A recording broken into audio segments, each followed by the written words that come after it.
তেল কটে এনেছে ইনি কি 120 টাকার তেল নেই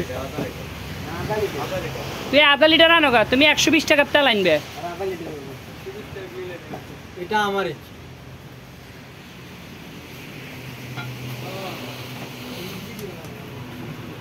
না না ও ভিডিও না তুমি তেল আনবে আরো এটা আমার ইচ্ছে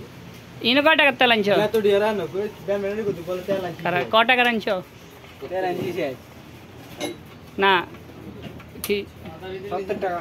70 টাকা তোমার কাছে 120 টাকা ছিল না হ্যাঁ 120 টাকা থেকে বাকি 20 টাকা আমার থেকে নিতে পারতা না হ্যাঁ দিলেন না তেল নিয়ে আসো পুরো দাও গাড়ির সুন্দর করে ওয়াশ করতে গো